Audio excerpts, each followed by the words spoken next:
me concentrer et trouver la force nécessaire pour pouvoir lancer une boule de feu. C'est le moment de passer à l'action.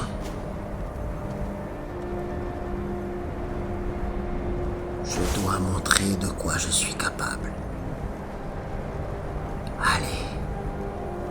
Allez, Albéric, tu peux le faire.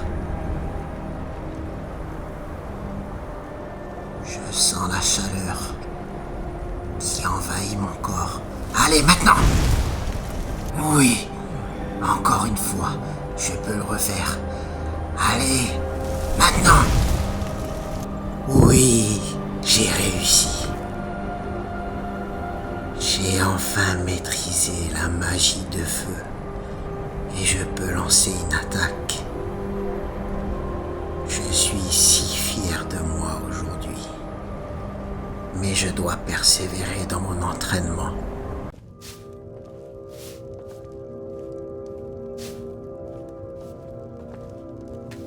Grand frère, père et mère sont très inquiets en ce moment. Ne t'inquiète pas, petite sœur. J'ai peut-être trouvé une solution qui va arranger notre problème. Ils sont très inquiets par rapport à la taxe du baron.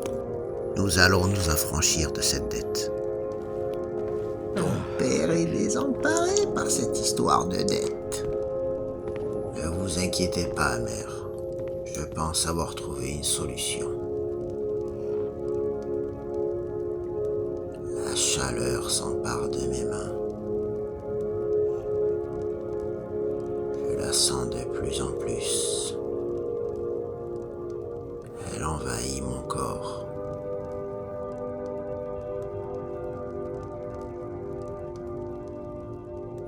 Je ne sais pas quel est ton projet, mais j'espère que tu sais ce que tu fais. Je vais faire ce que je dois faire, Lyriel. Nous n'avons plus beaucoup de solutions. Albéric, le sort de notre famille est entre tes mains. Comme souvent depuis des années, tout repose sur moi.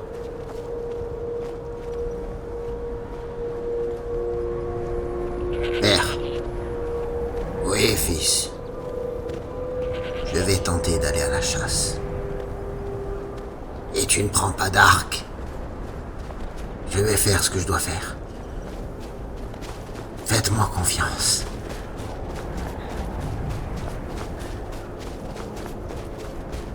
C'est notre dernière chance. Je dois tenter le tout pour sauver notre famille. Ils sont là. Il y a du gibier. Je dois désormais me concentrer et rassembler toutes mes forces.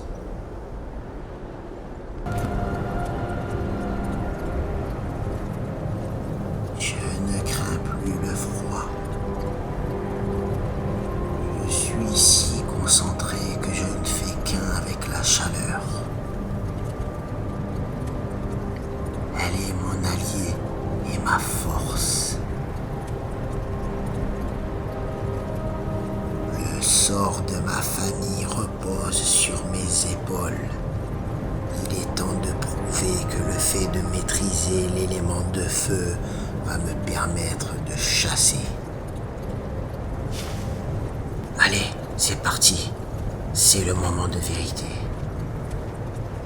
Il y a un cerf droit devant moi.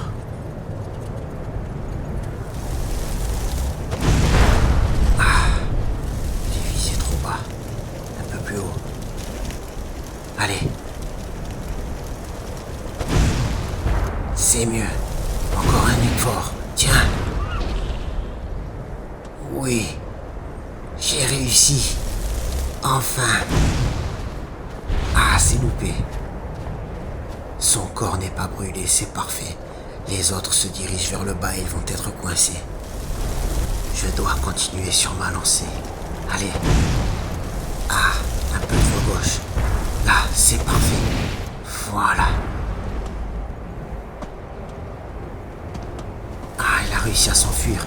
Mais ils vont tous vers le bas. Ils vont être coincés. ils ne pourront plus sortir. Allez, dirigez-vous tous vers le bas, c'est parfait. Ils vont être coincés entre l'eau et la banquise. Je loupe beaucoup de cibles et j'utilise trop de force. Allez, voilà, c'est bien. Vous êtes faits comme des rats, à moi de bien viser. Voilà, encore. Tiens. Allez. Voilà. Tiens. Encore un. Celui-là aussi, il est mort. Allez.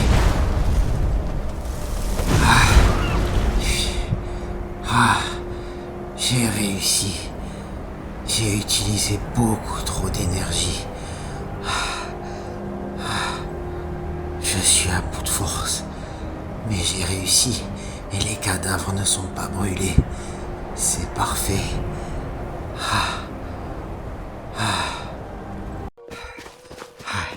Il faut que je prévienne mon père tout de suite. Il va être ravi. Père! Que se passe-t-il, fils? Venez vite, il faut que je vous montre quelque chose. Que se passe-t-il? Venez vite.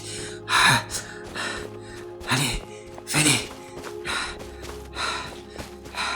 J'ai hâte de lui montrer. J'espère qu'il va être fier de moi. Voilà, père. Voici le résultat de la chasse. J'espère que cela vous plaira. Mais... mon fils, c'est une blague. Non, père. Ce n'est pas une blague. J'ai réussi. Mon fils, tu viens de nous sauver. Nous avons de quoi payer la taxe et nous aurons des bénéfices supplémentaires grâce à toi. Je ne sais pas comment tu as fait ça, mais tout ce que je sais, c'est que tu nous as sauvés, mon fils. Je n'ai fait que mon devoir, père, celui de subvenir aux besoins de ma famille.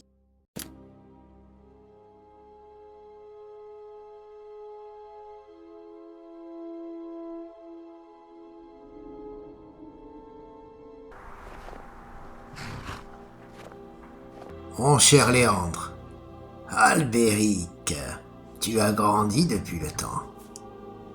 Je viens voir un petit peu les montures que tu as aujourd'hui.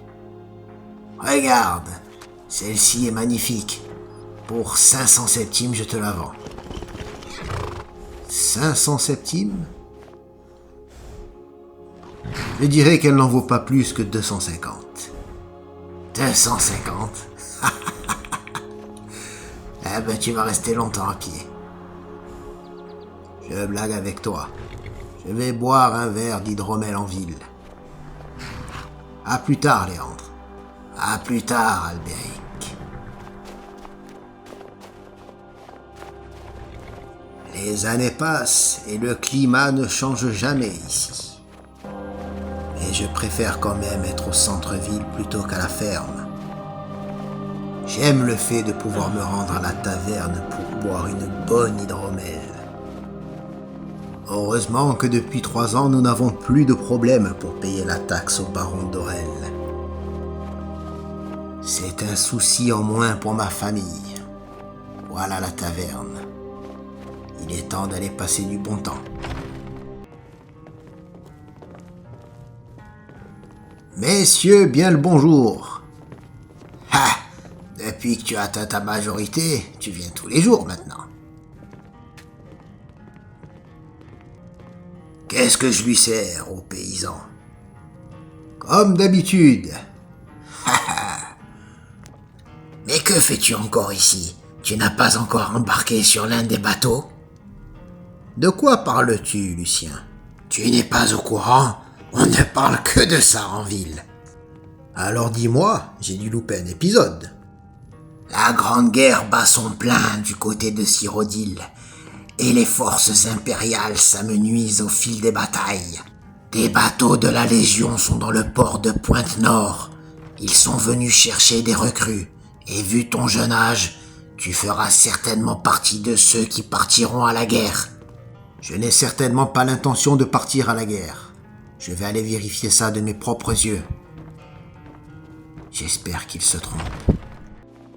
Je n'ai point envie de mourir sur un champ de bataille. Je sais que la guerre bat son plein à Cyrodiil et que les forces du Talmor ont frappé fort ces derniers temps. Il est hors de question que je parte à la guerre. C'est le moment de vérité. Je vais voir si Lucien d'Ivray... C'est pas possible. Non. Des bateaux entiers remplis de légionnaires. Lucien d'Ivray. Oh non. C'est sûr et certain qu'ils sont venus chercher des renforts. Ils vont faire appel à des gens de la population. Et je suis une de leurs priorités. Un jeune homme de 18 ans. Je dois aller prévenir mon père au plus vite. Mon père ne sera pas inquiété. Et au vu de son handicap et de son âge, mais moi, qui suis dans la force de l'âge, je serai très certainement appelé. Le baron d'Orel a dû dresser une liste et je figure certainement en tête de celle-ci.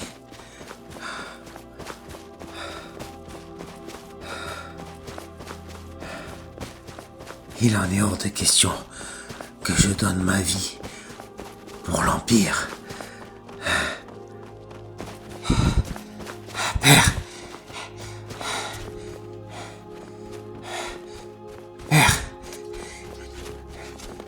Père. Oui, fils. Il faut que je vous parle. Calme-toi, reprends ton souffle. Qu'est-ce qui se passe? Écoutez-moi, père, s'il vous plaît. Je t'écoute, fils. Dis-moi. J'ai vu des bateaux sur le quai de Pointe-Nord. Reprends ton souffle. Calme-toi. Que se passe-t-il? Père.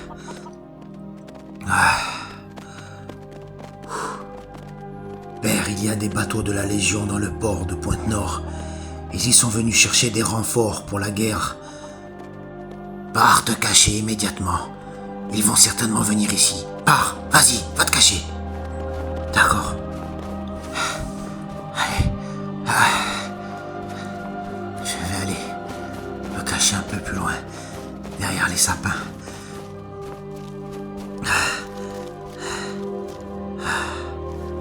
Voilà. Ici, je vais pouvoir observer de là.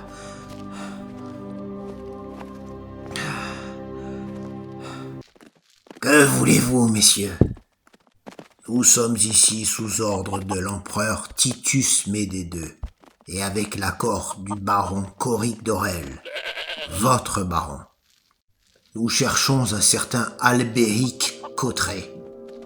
C'est bien ça? Oui, c'est ça le nom, Albéric Cotret. Tout à fait, chef. Voilà. Où est Albéric Cotret? Mon fils a quitté la ferme l'année dernière. Nous allons nous rendre dans la maison. Ce fermier est certainement un menteur. Il doit couvrir son fils. Ce dernier doit lui être très utile à la ferme. Au nom de l'empereur Titus Médée II, je suis venu chercher Albéric Cotret. Mon fils est-il recherché? Non, madame. Nous recrutons des soldats pour la guerre. Mademoiselle, où est ton frère, Albéric? Nous ne l'avons pas vu depuis quelques mois. Personne ne sait où il est. Le contraire m'aurait étonné. Très bien. Puisque le fils n'est pas présent, c'est le père qui viendra avec nous. Monsieur Cotteret, votre fils n'étant pas là, c'est vous qui allez venir avec nous. Nous allons embarquer le père et nous allons aller chercher le fils, il doit être aux alentours. Très bien, chef. Ne partez pas si loin, monsieur Cotteret. C'est vous qui allez prendre la place de votre fils. Mais je suis infirme. Je vais l'amener au bateau. Allez chercher le fils, il doit se cacher aux alentours. Très bien, chef. Je les ai entendus dire qu'ils vont partir à ma recherche et je les vois regarder dans cette direction. Je vais devoir fuir. Je n'ai pas d'autre choix. Si je ne pars pas loin d'ici, je vais finir sur un de leurs maudits bateaux.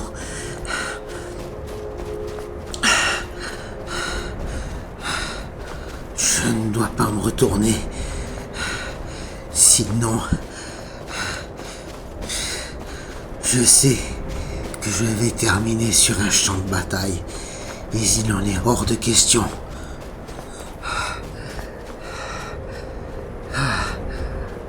Je dois reprendre mon souffle. Je n'ai jamais été aussi loin de la ferme de toute ma vie. Je ne dois pas m'arrêter. Allez, courage, courage Albéric.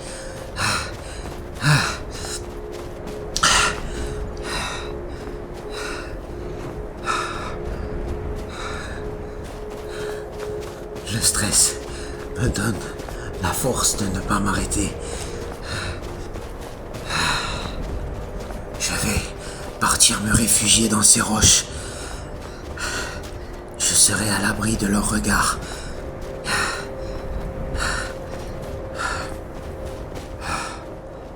Tiens, voilà un grand rocher. Je vais m'abriter derrière. Je vais reprendre mes forces. Je dois m'asseoir. Je vais reprendre des forces ici. J'entends des bruits. Qu'est-ce que c'est? Non, ça vient pas de là. Ce sont eux. Ils m'ont repéré. Ils me montrent du doigt. Oh non. Prenez-vous ça. Allez, je vais fuir. C'est pas possible. Je n'arriverai-je donc jamais à les semer?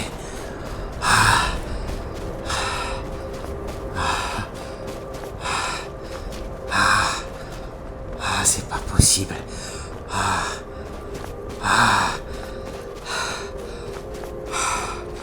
Moi qui croyais être débarrassé d'eux.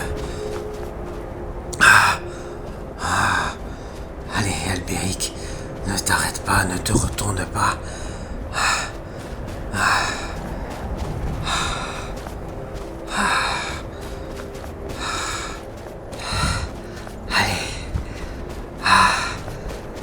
Je vais me réfugier dans ces roches.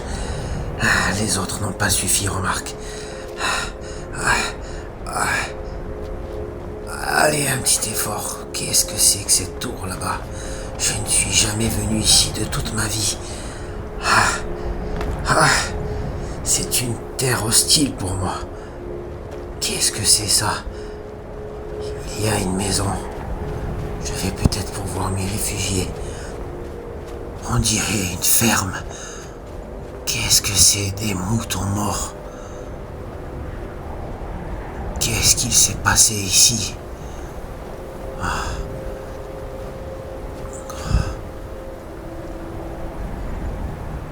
Les corps sont encore chauds. C'est bizarre.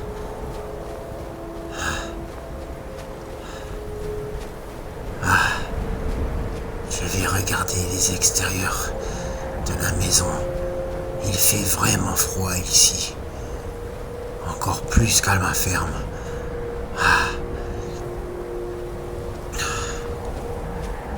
Le lac est gelé.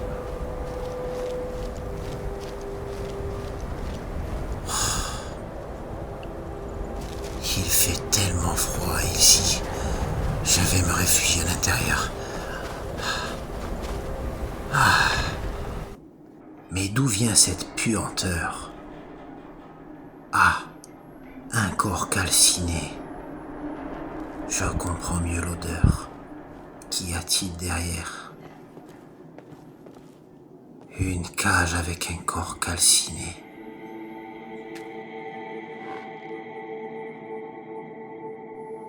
J'ai fui ma ferme pour me retrouver ici, dans cet endroit sordide. J'espère que les légionnaires ne me retrouveront pas, et j'espère que tout ira bien pour ma famille.